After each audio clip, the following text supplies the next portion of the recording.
अस्सलाम वालेकुम। Chapter number 1 स्टीशियोमेट्री हमारा कंटिन्यू है फर्स्ट ईयर केमिस्ट्री से।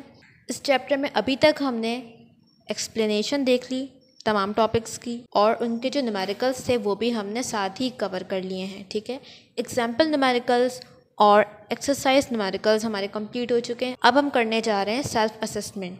ठीक है, इसको हम पेज नंबर वाइज करेंगे, 1 बाय 1 तमाम क्वेश्चंस हम सॉल्व करेंगे।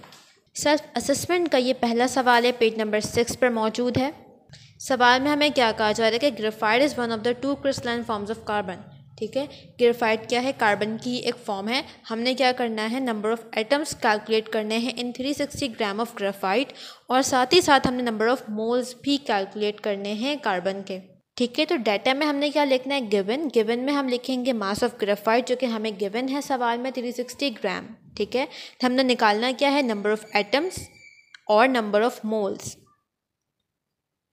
अच्छा, हमें बात पता है कि नंबर ऑफ़ एटम्स, जब भी नंबर ऑफ़ पार्टिकल की बात आएगी, चाहे वह नंबर ऑफ़ एटम्स हो, नंबर ऑफ़ मॉलिक्यूल्स हो, नंबर ऑफ़ फार्मूला यूनिट हो, नंबर ऑफ़ आयंस हो, किसकी बात होगी? एवोगैड्रो नंबर की। ठीक है, तो ये हमने कैलकुलेट करना है एवोगैड्रो नंबर को यूज़ करके।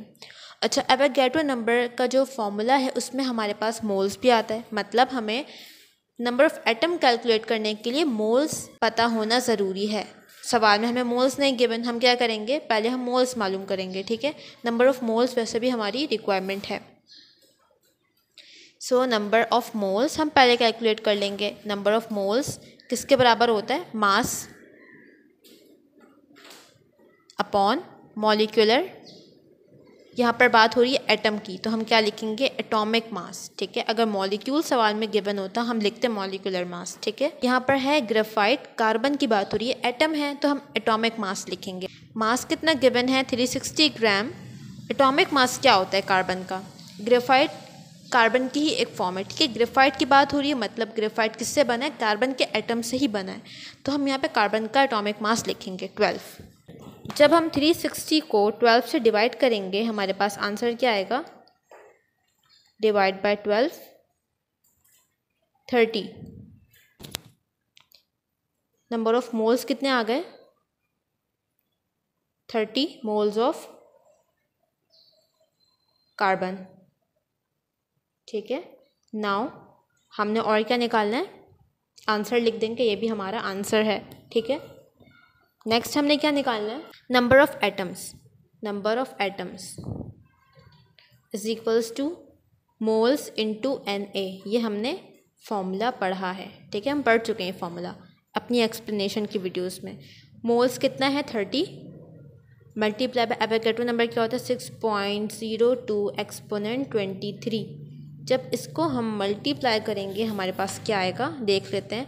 30 मल्टीप्लाई बाय 6.02 एक्सपोनेंट 23, 1.806 एक्सपोनेंट 25। ठीक है, 1.806 एक्सपोनेंट 25 एटम्स।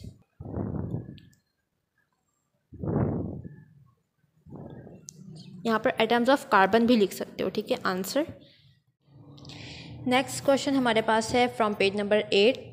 इसमें हमें एक रिएक्शन गिवन है और लिखा हुआ है कि if 200 gram of ammonium nitrate, कितना? 200 ग्राम। ठीक है, of ammonium nitrate is completely consume in the reaction, calculate mass of water form और volume of N2O at STP। ठीक है, हमें क्या गिवन है? रिएक्टेंट का मास। हमने क्या निकालना है? मास ऑफ वाटर और वॉल्यूम ऑफ N2O। किसका न्यूमेरिकल है ये? मास और मास वॉल्यूम रिलेशनशिप है। तो इसको हम सॉल्व करते हैं। पहले हम क्या करते हैं, जो हमें मास गिवन होता है रिएक्टेंट का, उसको हम मोल्स में कन्वर्ट करते हैं ताकि इजीली हम बैलेंस केमिकल इक्वेशन को यूज़ करके अपनी रिलेशनशिप बना सकें। तो मोल्स ऑफ NH4OH, फॉर्मूला क्या होता है मोल्स का?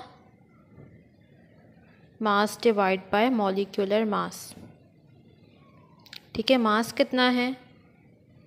200 ग्राम।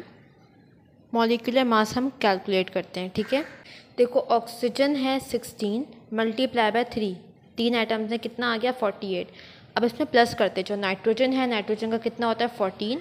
ठीक है, प्लस हाइड्रोजन 4 है तो 4, दैन प्लस नाइट्रोजन है 14, 80 कितना आ गया हमारे पास 80। जब हम 200 को डिवाइड करेंगे 80 से तो हमारे पास आंसर आएगा 2.5 मोल्स।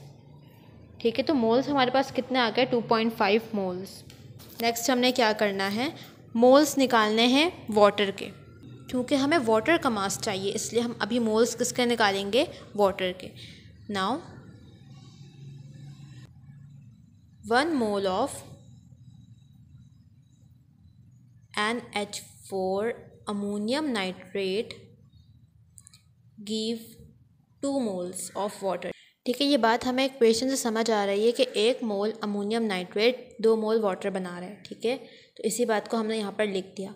अब हमें कितने मोल्स का निकालना है, 2.5 मोल्स के। 2.5 मोल्स अमोनियम नाइट्रेट कितना वाटर बनाएगा, of ammonium nitrate give 2 multiply by 2.5 moles of water.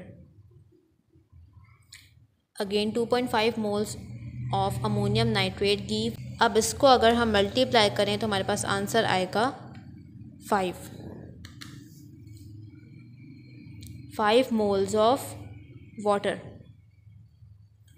ठीक है, मोल हमारे पास आ गया। अब हमने क्या करना है, इन मोल्स को मास में कन्वर्ट करना है। So now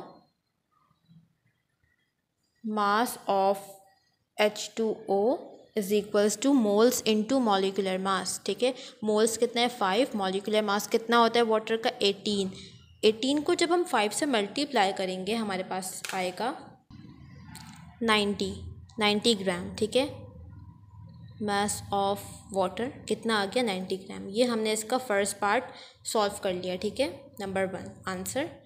now second part में हमने क्या निकालना है, वॉल्यूम ऑफ, हेडिंग डाल दो volume of nitrous oxide N2O। ठीक है, अब STP पे वॉल्यूम का फॉर्मूला क्या होता है, volume is equals two moles into molar volume. Molar volume constant value है, हमें क्या चाहिए मोल्स हमें नहीं गिवन है। ठीक है, हमें क्या करना है, पहले मोल्स निकालना है। लिख दोगे, first we will find number of